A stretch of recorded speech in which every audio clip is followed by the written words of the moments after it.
Petite vidéo supplémentaire sur la machine d'élévation latérale que j'ai réalisée. Suite aux questions que j'ai reçues sur cette dernière, je me permets de faire une vidéo un peu plus détaillée pour que vous puissiez potentiellement la refaire chez vous avec tous les conseils et retours d'expérience que j'ai pu obtenir en la faisant.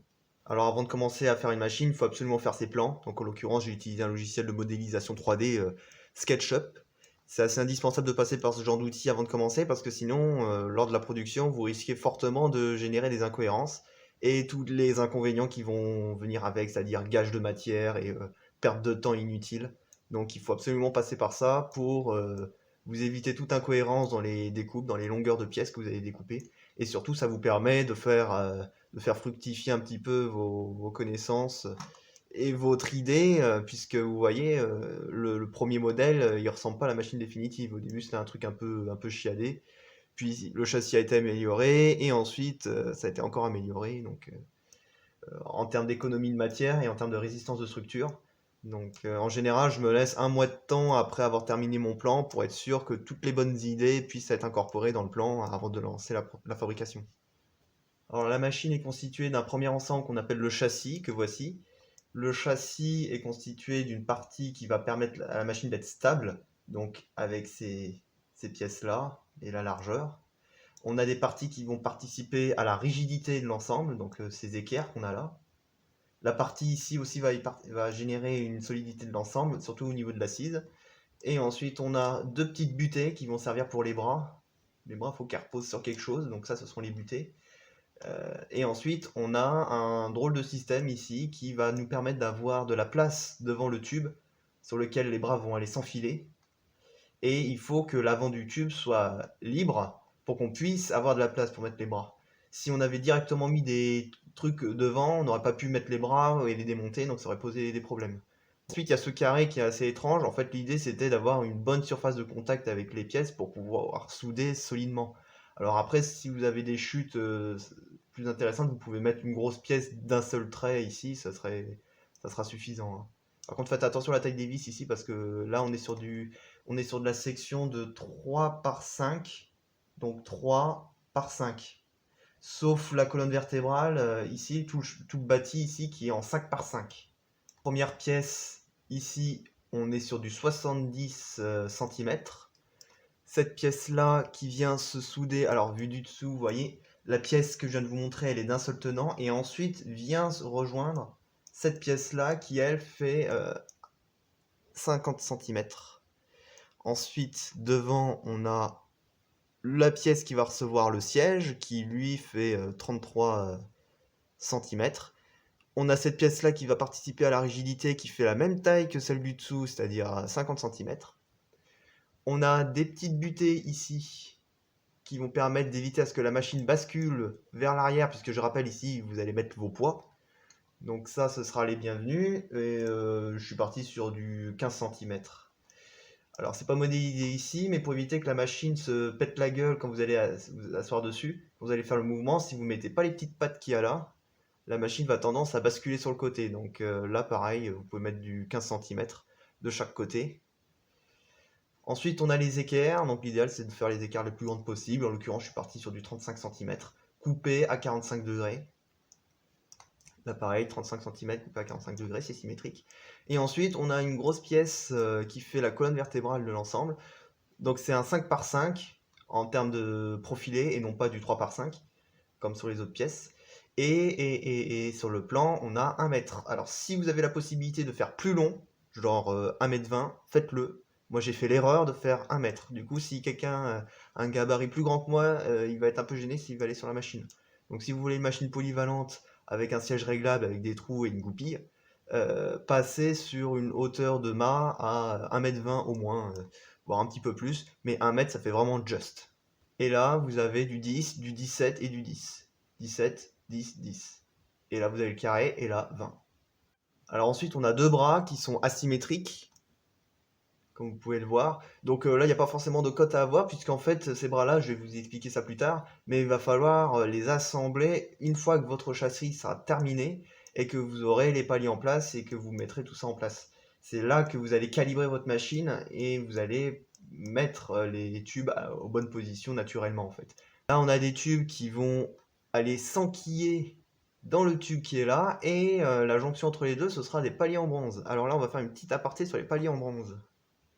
Alors les paliers en bronze sont très intéressants pour ce qui me concerne parce que c'est très compact et c'est parfaitement adapté pour les travaux de frottement puisque c'est un coefficient de friction très faible, dans le sens où il y a une très faible différence entre le coefficient de friction dynamique et statique. Donc ça veut dire qu'il y aura très peu de frottement et il n'y aura pas d'à-coups au démarrage. Alors les paliers en laiton vous seront très probablement proposés et vous serez très probablement intéressé à les acheter par leur prix très bas, mais le problème c'est que les paliers en laiton c'est fragile et que ça va se déformer à l'usage, donc pas bonne idée. Il faut des paliers en bronze. Donc les paliers en bronze c'est un peu plus cher certes, mais c'est beaucoup plus qualitatif. Par contre faites très attention lors de leur manipulation, c'est cassant. C'est solide, mais c'est cassant. Donc ne les faites pas tomber, ne donnez pas de choc. Ça va se fissurer et là vous allez pleurer parce qu'un palier en bronze c'est 10 €. Donc ça c'est un peu emmerdant. Et si vous voulez le nec plus ultra du palier de ce qui se fait le mieux, vous prenez des paliers en bronze avec insert en graphite. Alors là, c'est vraiment si vous êtes crédeuse parce que 20 € le palier, là, ça commence à piquer. Mais c'est vraiment le nec plus ultra de ce qui se fait en palier de bronze. Petite information, quand vous allez souder, quand vous allez fabriquer les bras rouges ici, vous allez normalement réaliser le châssis en noir. Et ensuite, avec la tige qui est là, dedans, qu'on voit pas, qui est masquée, mais vous allez enquiller déjà cette pièce-là, qui sera déjà soudée avec celle-ci qui recevra les paliers. Et ensuite, vous allez poser cette tige-là dans cette pièce que vous aurez préalablement trouillotée. Vous allez placer la pièce correctement, la sceller, et ensuite vous allez la souder. Et pour le repère qu'il faut prendre, donc bien sûr, il faut qu'elle soit parfaitement plate. Et le référentiel qu'on aurait envie de prendre, c'est le sol. Sauf que c'est une grosse erreur de faire ça, puisque théoriquement, la pièce qu'on a là doit être parallèle à l'axe. Donc c'est sur l'axe qu'il faut prendre vos repères. Donc soit vous avez des lasers et du coup, normalement tout est droit, il n'y a pas de problème. Mais si vous êtes plutôt archaïque sur vos méthodes de travail, c'est-à-dire fil à plomb et autres, il va absolument falloir que vous vous aligniez sur cette pièce-là. Parce que sinon, ça va poser problème au rendu. Alors, petite information, il faut que le diamètre extérieur du pivot soit exactement le même que le diamètre intérieur de vos paliers. S'il y a quelques millimètres de différence, ça ne va pas le faire. Ensuite, il faut que le diamètre extérieur de vos paliers soit exactement le même que le diamètre intérieur de ce tube-là, rouge. Et encore pareil, il ne faut pas qu'il y ait de marge, il faut que ça soit parfaitement jointif. Ensuite, il se peut que lorsque vous allez enquiller vos paliers sur le pivot, que ça coince un petit peu, voire que ça n'en rentre pas. Donc vous pouvez potentiellement poncer avec du papier de verre dans le palier pour que ça rentre. Et ensuite, vous pouvez rôder jusqu'à ce qu'il n'y ait plus de frottement avec du mirror. Vous mettez du mirror sur votre pivot et vous faites bouger votre palier dessus jusqu'à ce qu'il soit parfaitement rodé.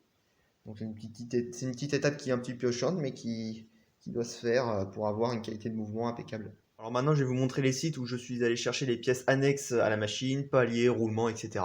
Alors désolé, je n'ai pas de code promo, je partage juste les sites sérieux pour lesquels je me suis fourni en matériel. Donc pour ce qui concerne les paliers avec semelle, le bon roulement fournit une large gamme de paliers avec différentes dimensions et différentes catégories pour un prix assez intéressant. Donc je vous recommande ce site, le bon roulement. Alors je suis pas démarché, hein, c'est juste parce que c'est un service sérieux que j'ai reçu de la part de ces sites-là. J'ai pas de code promo encore une fois, hein. Le 1, 2, 3 roulement, c'est pour les paliers en bronze avec collerette. Vous avez une large gamme disponible, tout plein de dimensions, etc. Donc vous trouverez votre bonheur en fonction des dimensions de tubes que vous allez choisir. Et le petit dernier, Fit Service Team, qui fournit toute une gamme de sellerie. Donc pour ceux qui veulent fabriquer leur machine, ça peut être très intéressant. Et en l'occurrence, pour les supports de coude de la machine à élévation latérale, vous avez toute une gamme de manchons ici. Donc c'est très intéressant. Et ensuite, pour tout ce qui est l'achat de profilés métalliques, vous avez la mine de fer, comment faire, et le roi du fer, je crois. Donc allez faire un tour chez eux. En l'occurrence, j'ai acheté chez la mine de fer. Ils sont très bien.